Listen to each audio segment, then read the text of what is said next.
jiggle it around to get it in position. It is going to be difficult to glue it though. There is that.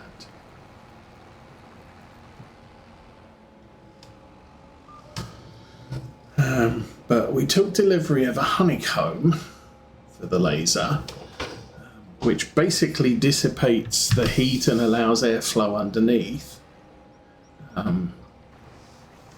If you don't use it, or if you don't have one, don't use one, then there's no airflow under what you're cutting. So the top is, you got blackened points where the lasers burnt a hole through the wood. But outside of that, the wood is still in a fairly reasonable, as bought condition. Underneath, it gets very singed where the laser's cutting because there's no airflow down there to dissipate the heat. So the wood gets singed. Also, to protect the mat that you place the wood on, I've been putting 2 pieces of wood down. So one is the target of cutting. The other one is just protect the mat underneath. So you get a sort of a singed area of what you cut on the board at the top. And all I'm using is an offcut of wood that I was using to compare what happens if I speed the laser up, slow the laser down, increase the power, decrease the power when etching. So that's my little crib sheet of, okay, I want more contour, less contour, whatever. Anyway, so that all got done. The honeycomb is made of metal, so good heat sink, and lifts the wood way off the mat. So there is loads of room for airflow underneath, so we shouldn't get singed bits of wood. Now, I don't know that because I haven't had a chance to test it yet, but it's a thing. So we've got that, so now I'm not going to be quite so worried about cutting materials. I've also got a couple of sheets of 1/8 inch MDF. We've also got 1/8 inch basswood, which is a little bit smaller. Oh, really? You want to do that right now, do you?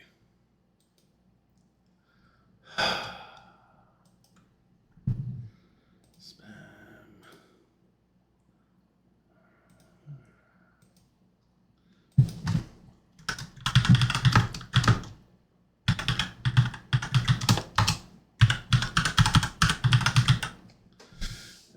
Submit report. Block the user. Bye-bye.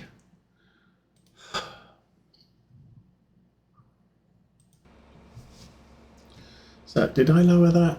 No, let's lower that. Did turn on the quick control. So, yeah, over probably the coming week, I am going to be working on creating the lattice base for the station area, and gluing in the track for the bay platform, which has been started already. We're already started on that.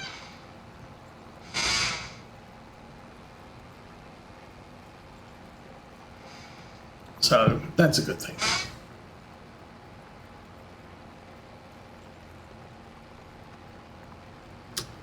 $250,000 for some great big John Deere thing. I'm going to guess that's something like a cotton harvester. No, it's good grief huge. It's for dragging out logs. Well, that's fun.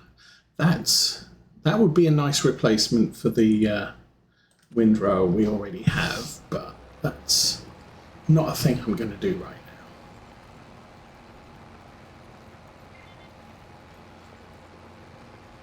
So the other thing I am going to want on this farm is a spreader for lime initially. But I think I said last week some spreaders, manure spreaders, will also do lime. And what I'm considering is maybe if I get a manure spreader that also does lime, I can spread lime on all these fields and improve the yield. And next year, once the cows have been a little bit more productive, we can spread the cow manure on the field as well.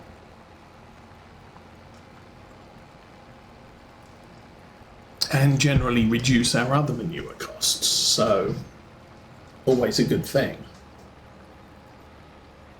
We've probably also got slurry being produced in place. That's something I haven't looked up. Let's check animals. So you don't do things. So we do have slurry, so we might want a slurry tank. Sheeps don't do. And horses just do manure. Oh, who knew?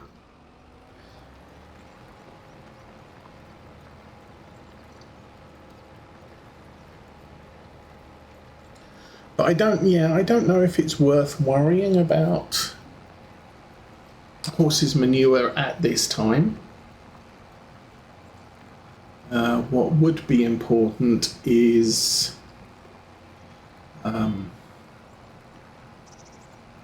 just making sure we can get the farm profitable. I would like to buy more land, obviously, because the best way to make more money is have more land and grow more crops. We'll see how that works out over the course of this year. We got 44,000 at the moment, but like I said, we do need something to spread lime in. And we're going to have to buy the lime.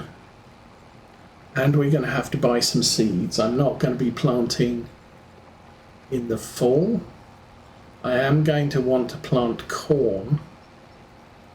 Probably, well, I don't know. I might want to plant it in that big field that currently has corn in it. I might go the other way. We might plant corn in this field and then possibly sorghum in the field that currently has corn.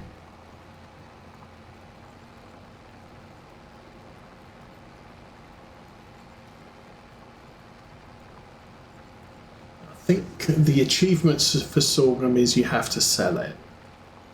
What I might do is just build up a supply so I can keep gauge on how much the chickens and the horses are eating.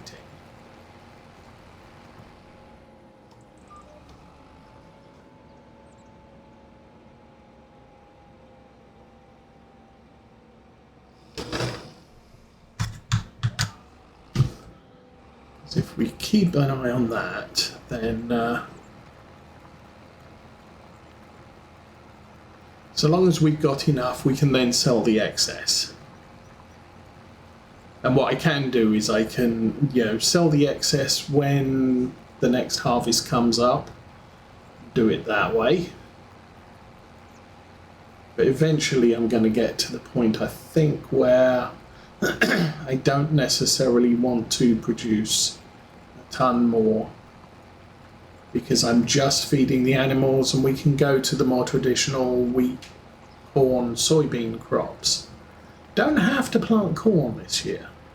We're not using it as a main crop, or we're not using it on the farm. We're going to be selling it, so it's a sell crop.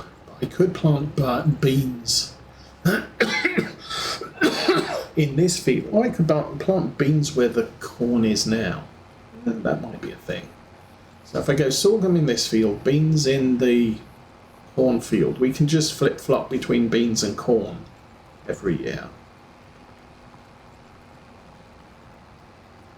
and then look at buying new fields as well. I think our vehicles are probably good enough. The grain cart is a little bit of a challenge because it only carries 50% of its volume in wheat. Now, it might be sorghum's lighter, could be a good thing, and corn might be lighter too. So we'll gauge that when we start cutting the corn.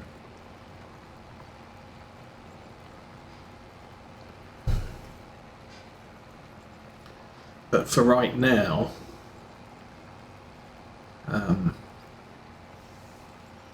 okay. So rocks are on. Not going to worry about rocks too much. They don't look very big. I'm going to have a look at the map. We are here.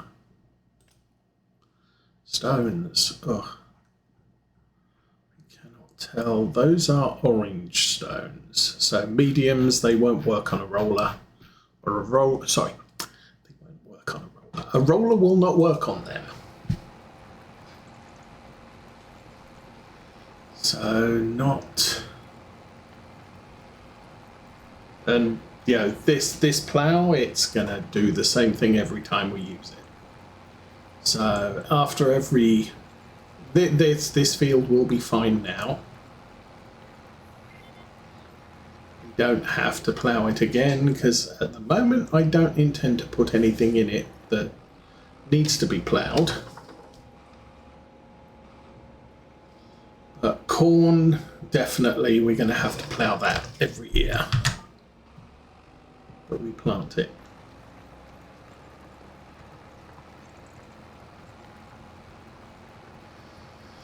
So sorghum in this field, I think we got about 60,000. We did get there. Actually, yes, there. Prices, sorghum.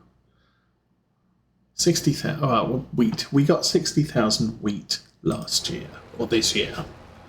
So I'm kind of thinking we may be okay with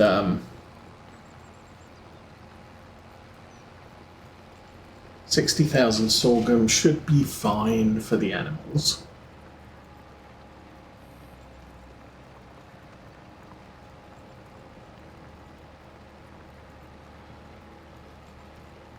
So yeah, I haven't used this tractor very much. We just used it on the grass field last week. I did all of the hauling with the case, which is why it's attached to the grain cart. And I was expecting our corn to be ready to harvest. It's not. So that's going to be October before we get to harvest our corn.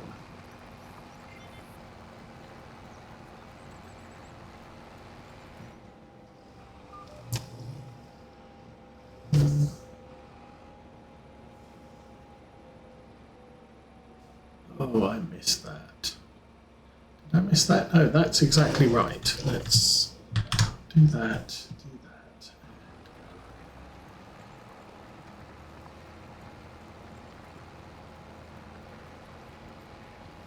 For some reason, getting all sorts of confused.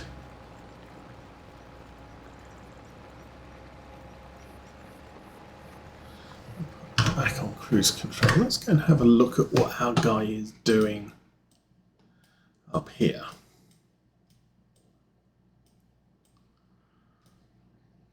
Yeah, he did that bit and then he came over here. I'm guessing he did that bit and went west. Is that west? Yeah, west.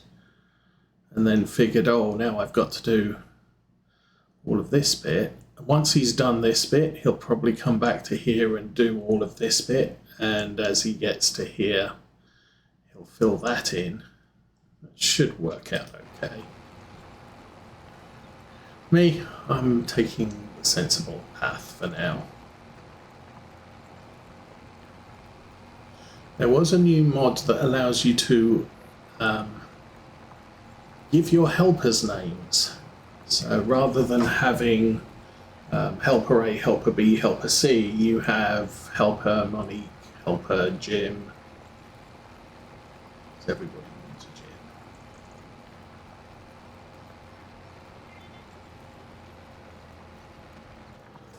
Righty. Keep forgetting it's set to turn off the cruise control when it comes to the end of the road. Actually, this tractor is not too bad. We've this was 5 metre working width, I believe. So we're turning around in 10 metres. It's going to do better with a better than 9 metre planter seeder. I don't know if that's what we've got. Again, we can check that on that panel there. We have a oh my, what do we have? Okay, that is 180 horsepower. We can use the smaller tractor, 9 metres. We can use this tractor too. And this one is, give me a clue, 8 metres. That's going to be a challenge to get this tractor turned around in adjacent rows. It is what it is. I haven't looked inside this tractor yet.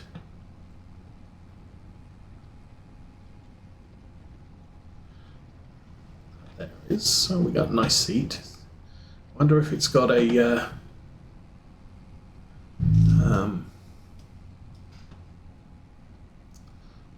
screens up there. Should probably jump out. I wonder if it's got a fridge under the jump seat.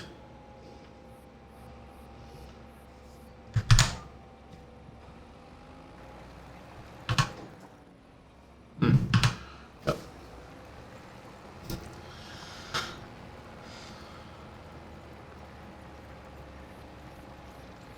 So yeah, this week I had jury duty, and they didn't want me.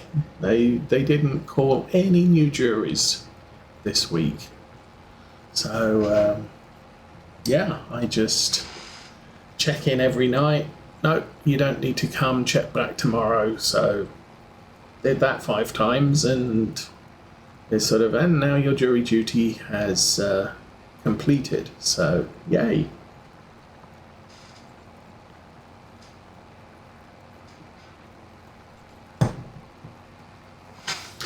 Now, I think they did try to call me back when we lived in California. But at that time, I was only English and a legally resident alien. And legally resident aliens, illegally resident aliens, all aliens cannot be on US juries. So it's like, yeah, they send you the form. It's please provide a reason why you can't be a jurist. And it's like, because I'm not American. So they update their records and they never contact you ever again. Mrs. Osa got called every single year. So there is the potential that my local court system is now going to call me every single year now to be a jurist, because they found me at last. I mean, that's not bad. I've been here, what, 26 years? Took them 26 years to track me down. I don't think they even bothered when I was in Texas. And then back in England, I got called once to the Old Bailey in London, which at the time was the highest court in London, or the highest court in England. So it's where all of the great train robbers ended up, mass murderers end up. It's like they do deal with all of the high-profile cases. I think the Guinness trial was at the Old Bailey too. But every court is attached to a police station. So I ended up on a jury that was adjudicating some guy who'd been arrested for minor crime by the Snow Hill police station. And because Snow Hill is attached to the Old Bailey, all of their cases go to the Old Bailey, whether it's high profile or not. Oh, you did shoplifting? Yeah, you end up in the Old Bailey. So, kind of a letdown as to the calibre of case I was assigned to. But then again, the high profile cases tend to run for weeks and months. So being assigned to petty criminal, the case lasted half a day, if that.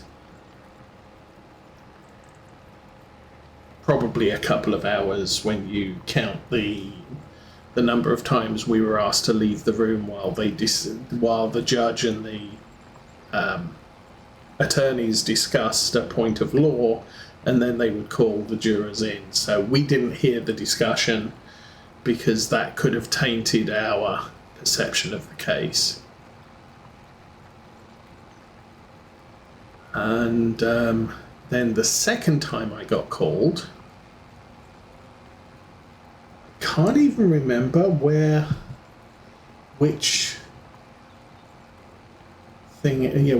law court it was, but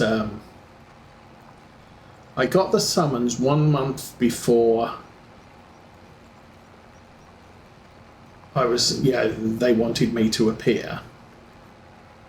And so that happened to be the week of my birthday, which is in the middle of December. So kind of inconvenient, but okay. But more inconvenient was I was actually flying out of England on the following week from when I got the summons. So rather than fill out any forms and send them off, I just phoned them up and said, look, I've just got this summons and I leave the country next week. So they're like, oh, okay, that's 3 headlands. So actually I wanted to turn the other way. Okay. So it was, I fly out of the country next week, and I won't be here for jury duty. And she's like, oh, so when are you coming back? And it was like, never. I am leaving the country permanently. Oh, okay, we'll just make a note of that, and yes, you don't have to show up. Thank you. So hopefully she did that right, or I land in England and get arrested for not showing up to jury duty 27 years ago. Although I've no plans to go back to England at this time. The problem is finding the time to go. It's having the vacation time to be able to make time to go. And it's sort of like going to England for 2 weeks really isn't worth it, because you lose the first 2 or 3 days to jet lag, and then you've got to come back again after 2 weeks. So yeah, I'm kind of looking at, I want to take vacation in order to rest and relax, not go herring around a country looking at all the sites. So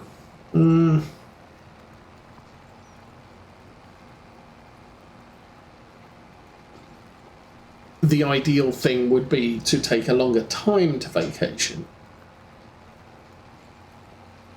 And then added to that, you fly back and I've got to be at work the next day. And I'm going to be suffering from jet lag. So I might have had a nice time, but I won't be fully, rested and fully refreshed and ready to go back to work. So retirement might be a good time to do it because I don't have any worries about how long I take to go there, and I don't have any worries about how long it takes me to recover when I get back. The other option I did think about was taking the transatlantic crossing cruise ship because no jet lag. You fly out, you have a vacation that starts sort of two days after you land because jet lag, and then you get on a boat and you sail across the ocean for a week. There's no jet lag because time shifts per day, but it's not a big thing. It's kind of like if you do a cross-country trip in a car in America. We've done the